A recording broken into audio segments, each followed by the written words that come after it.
ಮೂಡಲಿ ಖುಷಿಯ ಚಿತ್ತಾರ, ದೂರವಾಗಲಿ ಬದುಕಿನ ಅಂಧಕಾರ, ತುಂಬಲಿ ಮನೆ ಮನಗಳಲ್ಲಿ ಸಡಗರ. Hi hello, welcome back to my channel ಅಂತ ಹೇಳ್ತಾ ಮೊದಲನೇದಾಗಿ ಎಲ್ರಿಗೂ ದೀಪಾವಳಿ ಹಬ್ಬದ ಶುಭಾಶಯಗಳು. ಅಂದಾಗೆ ಇವತ್ತು ದೀಪಾವಳಿ ಹಬ್ಬ, ಜೊತೆಗೆ ಇವತ್ತು ದೀಪಾವಳಿ ಅಮಾವಾಸ್ಯೆ ಲಕ್ಷ್ಮೀ ಪೂಜೆ ಇರೋದ್ರಿಂದ ಇವತ್ತು ಸಂಜೆಯಿಂದ ವ್ಲಾಗ್ನ ಶುರು ಮಾಡ್ತಾ ಇದ್ದೀನಿ. ಜೊತೆಗೆ ಲಕ್ಷ್ಮೀ ಪೂಜೆ ಮಾಡ್ತಾ ಇರೋದ್ರಿಂದ ಪೂಜೆಗೆ ನೈವೇದ್ಯಕ್ಕೆ ಸಜ್ಜಿಗೆ ಮಾಡ್ತಾ ಇದ್ದೀನಿ. ಜೊತೆಗೆ ಈ ಅಮಾವಾಸ್ಯೆ ಪೂಜೆ ಈ ಸಲ ಸೋಮವಾರನೇ ಬಂದಿದೆ, ಅಂದರೆ ಸೋಮವಾರ ಮತ್ತು ಮಂಗಳವಾರ 2 ದಿನವೂ ಅಮಾವಾಸ್ಯೆ ಇದೆ. ಆದರೆ ಬೆಸ್ಟ್ ಟೈಮಿಂಗ್ಸ್ ಅಂದರೆ ಲಕ್ಷ್ಮೀ ಪೂಜೆಗೆ ಸೋಮವಾರ ಈವ್ನಿಂಗ್ ಅಂತ ಹೇಳಿರೋದ್ರಿಂದ ನಾನು ಇವತ್ತು ಸೋಮವಾರನೇ ಲಕ್ಷ್ಮೀ ಪೂಜೆನ ಮಾಡ್ತಾ ಇದ್ದೀನಿ. ಈಗ ಪೂಜೆಗೆ ಸಜ್ಜಿಗೆ ರೆಡಿ ಆಯಿತು. ಈಗ ನೆಕ್ಸ್ಟು ಹೊಸ್ಲಿಗೆ ಅರ್ಶಿನ ಕುಂಕುಮ ಹಾಕಿ ರಂಗೋಲಿ ಎಲ್ಲ ಹಾಕಿ ರೆಡಿ ಮಾಡ್ಕೋತಾ ಇದ್ದೀನಿ. ನಾನು ಪ್ರತಿ ವರ್ಷ ಲಕ್ಷ್ಮಿನ ಪೂಜೆ ಮಾಡಬೇಕಾದ್ರೆ ಹೊಸ್ಲು ಮೇಲ್ಗಡೆ ಮರದೊಳಗಡೆ ಲಕ್ಷ್ಮಿನ ಇಟ್ಟು ಪೂಜೆ ಮಾಡೋದು ಅಮಾವಾಸ್ಯೆ ದಿನ, ದೀಪಾವಳಿ ಅಮಾವಾಸ್ಯೆ ದಿನ ಲಕ್ಷ್ಮಿನ. ಅದರಿಂದ ಹೊಸ್ಲಿಗೆ ರೆಡಿ ಮಾಡ್ಕೋತಾ ಇದ್ದೀನಿ. ಕೆಲವರು ಲಕ್ಷ್ಮಿನ ದೇವ್ರ ಮನೆ ಒಳಗಡೆನೆ ಇಟ್ಟು ಪೂಜೆ ಮಾಡ್ತಾರೆ ಅಮಾವಾಸ್ಯೆ ದಿನ. ಇನ್ನು ಕೆಲವರು ವರಮಹಾಲಕ್ಷ್ಮಿ ಹಬ್ಬದ ದಿನ ನಾವು ಯಾವ ರೀತಿ ವರಮಹಾಲಕ್ಷ್ಮಿಯನ್ನು ಕೂರಿಸ್ತೀವಲ್ವ ಅದೇ ರೀತಿ ಲಕ್ಷ್ಮಿನ ಕೂರಿಸಿ ಈ ದೀಪಾವಳಿ ಅಮಾವಾಸ್ಯೆ ಪೂಜೆನ ಮಾಡ್ತಾರೆ, ಲಕ್ಷ್ಮೀ ಪೂಜೆನ.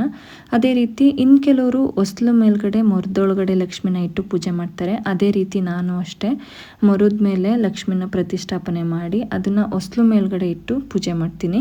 ಈಗ ನಾನು ಪೂಜೆಗೆ ಮರದೊಳಗಡೆ ಲಕ್ಷ್ಮಿನ ಇಟ್ಟು ರೆಡಿ ಮಾಡ್ಕೋತಾ ಇದ್ದೀನಿ. ಒಂದು ಪೀಠ ಇಟ್ಟು ಅದ್ರ ಮೇಲ್ಗಡೆ ವಿಳ್ಯದೆಲೆ ಮೇಲೆ ಶ್ರೀ ಅಂತ ಬರಿಬೇಕು. ಇದು ಈ ಸಲ ನಾನು ಮಾಡ್ತಾ ಇರೋದು, ಅಂದರೆ ಈ ಥರ ಮಾಡಿದ್ರೆ ತುಂಬಾ ಒಳ್ಳೆಯದು ಅಂತ ಹೇಳಿದ್ರಿಂದ ಈ ರೀತಿ ವಿಳ್ಯದೆಲೆ ಮೇಲೆ ಶ್ರೀ ಅಂತ ಬರೆದು ಅದ್ರ ಮೇಲೆ ಲಕ್ಷ್ಮಿನ ಪ್ರತಿಷ್ಠಾಪನೆ ಮಾಡಬೇಕು. ಅದಾದಮೇಲೆ ಹೂಗಳಿಂದ ಅಲಂಕಾರ ಮಾಡಿ ಲಕ್ಷ್ಮಿ ಮುಂದೆ ಒಂದು ಬೌಲಲ್ಲಿ ಕಾಯಿನ್ಗಳು ಮತ್ತು ದುಡ್ಡನ್ನ ಇಡಬೇಕು ಪೂಜೆ ಮಾಡೋದಕ್ಕೆ. ಜೊತೆಗೆ ಒಂದು ಕೆಂಪಟ್ಟೆನಲ್ಲಿ ಲಕ್ಷ್ಮಿಗೆ ಇಷ್ಟ ಆಗಿರುವಂತಹ ಕೆಲವೊಂದು ವಸ್ತುಗಳನ್ನ ಇಟ್ಟು ಅದನ್ನು ಈ ದೀಪಾವಳಿ ಅಮಾವಾಸ್ಯೆ ದಿನ ಪೂಜೆ ಮಾಡಿ ನಮ್ಮ ಲಾಕರ್ನಲ್ಲಿ ಇಡೋದ್ರಿಂದ, ಅಥವಾ ಇನ್ಯಾವುದಾದ್ರೂ ಅಮಾವಾಸ್ಯೆ ದಿನ ಪೂಜೆ ಮಾಡಿ ಲಾಕರ್ನಲ್ಲಿ ಇಡೋದ್ರಿಂದ ನಮ್ಮೆಲ್ಲ ಸಂಕಷ್ಟಗಳು ದೂರ ಆಗಿ ಫೈನಾನ್ಷಿಯಲಿ ಆಗಿ ಗ್ರೋತ್ ಆಗುತ್ತೆ. ಅದಕ್ಕೋಸ್ಕರ ಈ ವರ್ಷ ನಾನು ಆ ಪೂಜೆನ ಮಾಡ್ತಾ ಇದ್ದೀನಿ ಅಮಾವಾಸ್ಯೆ ದಿನ. ಮಕ್ಕಳಿಬ್ರು ಸೇರಿ ದೀಪಗಳನ್ನೆಲ್ಲ ರೆಡಿ ಮಾಡಿಕೊಟ್ರು. ಈಗ ನಾನು ಪೂಜೆಗೆ ಏನೇನು ಬೇಕೋ ಅದೆಲ್ಲನೂ ಇಲ್ಲಿ ರೆಡಿ ಮಾಡ್ಕೋತಾ ಇದ್ದೀನಿ. ಅಂದರೆ ಪೂಜೆ ಸಾಮಾನು ಇರ್ಬೋದು, ಹಣ್ಣು, ದೀಪಗಳು, ಜೊತೆಗೆ ಅಕ್ಷತೆ, ಪ್ರಸಾದ ಅಂದರೆ ಸಜ್ಜಿಗೆ ಮಾಡಿದ್ದೀನಿ. ಅದ್ರ ಜೊತೆಗೆ ಇನ್ನೊಂದು ಪಂಚಾಮೃತ ಮಾಡೋಣ ಅಂತ ಪಂಚಾಮೃತನೂ ಮಾಡ್ಕೊಂಡಿದ್ದೀನಿ. ಜೊತೆಗೆ ಇಲ್ಲಿ ಲಕ್ಷ್ಮಿಗೆ ತುಪ್ಪದ ದೀಪ ಅಥವಾ ಮಣ್ಣಿನ ದೀಪ ತುಂಬಾ ಶ್ರೇಷ್ಠ. ಜೊತೆಗೆ ಕಾಮಾಕ್ಷಿ ದೀಪ ಅಂತಾರಲ್ಲ ಅದಿದ್ರೂ ಹಚ್ಬೋದು. ನಾನಿಲ್ಲಿ ತುಪ್ಪದ ದೀಪನ ರೆಡಿ ಮಾಡಿದ್ದೀನಿ. ಹಾಗೆಯೇ ಹೊರಗಡೆಗೆ ಇನ್ನೊಂದು ದೊಡ್ಡ ದೊಡ್ಡ ದೀಪಗಳನ್ನ ರೆಡಿ ಮಾಡ್ಕೋತಾ ಇದ್ದೀನಿ. ಇದಿಷ್ಟು ರೆಡಿ ಮಾಡಿ ಪೂಜೆಗೆಲ್ಲ ಈಗ ದೇವ್ರ ಮನೆಯಲ್ಲಿ ಮೊದಲನೇದಾಗಿ ಪೂಜೆನ ಮಾಡಿ ಅದಾದಮೇಲೆ ಹೊಸ್ಲು ಮೇಲ್ಗಡೆ ಇಟ್ಟಿರುವಂತಹ ಲಕ್ಷ್ಮಿನ ಪೂಜೆ ಮಾಡ್ಕೊಂಡು ಮನೆ ಒಳಗಡೆ ಕರ್ಕೊಂಡು ಬರಬೇಕು. ಫೈನಲಿ ಮಕ್ಕಳುಗಳು ರೆಡಿಯಾಗಿದ್ದಾರೆ, ದೊರೆಯವರು ರೆಡಿಯಾಗಿದ್ದಾರೆ, ಪೂಜೆಗೆಲ್ಲ ರೆಡಿಯಾಗಿದೆ. ಈಗ ಪೂಜೆನ ಶುರು ಮಾಡ್ತಾ ಇದ್ದೀನಿ.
ಲಕ್ಷ್ಮೀ ದೇವಿಗೆ ಧೂಪ ದೀಪ ಗಂಧದ ಕಡ್ಡಿ ಎಲ್ಲ ಹಚ್ಚಿ ಪೂಜೆ ಮಾಡಿದ್ದಾಯಿತು. ಕೊನೆಗೆ ಎಲ್ಲ ಪೂಜೆ ಮುಗಿಸ್ಕೊಂಡು ಅಕ್ಷತೆಯನ್ನು ಹಾಕಿ ಅಷ್ಟೋತ್ತರ ಅಥವಾ ಲಕ್ಷ್ಮೀ ಸಹಸ್ರನಾಮವನ್ನು ಪಠನೆ ಮಾಡಿ ಅದಾದಮೇಲೆ ಮತ್ತೆ ಅಕ್ಷತೆ ಮತ್ತು ಅರ್ಶಿನ ಕುಂಕುಮನ ಹಚ್ಚಿ ಅದಾದಮೇಲೆ ಲಕ್ಷ್ಮೀನ ಮನೆ ಒಳಗಡೆ ಕರ್ಕೊಂಡು ಹೋಗ್ತಾ ಇದ್ದೀನಿ.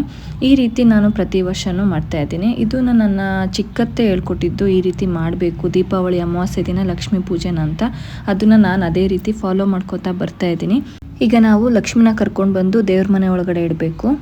ಈ ರೀತಿ ನಾನು ದೀಪಾವಳಿ ಅಮಾವಾಸ್ಯೆ ದಿನ ಲಕ್ಷ್ಮಿನ ಹೊಸ್ಲು ಮೇಲ್ಗಡೆ ಮೊರದೊಳಗಡೆ ಇಟ್ಟು ಪೂಜೆನ ಮಾಡ್ತೀನಿ. ಇದೆಲ್ಲ ಆದಮೇಲೆ ಅಮಾವಾಸ್ಯೆ ಮುಹೂರ್ತ ಇದ್ದಾಗಲೇ ನಾವಿಲ್ಲಿ ಇಟ್ಟಿದ್ವಲ್ಲ ಕೆಂಪಟ್ಟೆ ಮೇಲ್ಗಡೆ ಒಂದಷ್ಟು ಲಕ್ಷ್ಮಿಗೆ ಪ್ರಿಯವಾದಂಥ ವಸ್ತುಗಳು, ಅದನ್ನು ದಾರದಿಂದ ಕಟ್ಟಿ ನಮ್ಮ ಲಾಕರಲ್ಲಿ ಇಟ್ಕೋಬೇಕು. ಇದಿಷ್ಟು ಆದಮೇಲೆ ದೀಪಾವಳಿ ಹಬ್ಬ ಅಂದಾಗ ಪಟಾಕಿ ಹಚ್ಚದೇ ಇರೋಕ್ಕಾಗುತ್ತಾ, ಅದಕ್ಕೋಸ್ಕರ ಈಗ ಪಟಾಕಿಗಳನ್ನ ಬ್ಲಾಸ್ಟ್ ಮಾಡೋಣ ಅಂತ ಹೊರಗಡೆ ಬಂದಿದ್ದೀವಿ ಪೂಜೆ ಎಲ್ಲ ಮುಗಿಸ್ಕೊಂಡು. ಅನ್ವಿಕ್ ಮಾತ್ರ ಫುಲ್ ಎಕ್ಸೈಟೆಡ್ ಆಗಿದ್ದ ಪಟಾಕಿ ಎಲ್ಲ ಬ್ಲಾಸ್ಟ್ ಮಾಡೋದಕ್ಕೆ. ಅವನಿಗೆ ಸುರ್ಸುರ್ ಬತ್ತಿ ಮತ್ತು ಫ್ಲವರ್ ಪಾಟು ಜೊತೆಗೆ ಈಗ ಹೊಸ್ದಾಗಿ ಬಂದಿದೆಯಲ್ಲ ಎಕೋ ಫ್ರೆಂಡ್ಲಿದು ಪಾಪ್ ಅಂತ ಪಟಾಕಿ, ಅದಂದರೆ ಇಷ್ಟ. ಅದನ್ನೆಲ್ಲ ಬ್ಲಾಸ್ಟ್ ಮಾಡೋದಕ್ಕೆ ಅವ್ರ ಪಪ್ಪಂಗೆ ತಗೊಂಡೋಗಿ ಕೊಡೋದು, ಅವನು ಹಚ್ಚೋದು ಅದೆಲ್ಲ ಮಾಡ್ತಾಯಿದ್ದಾನೆ.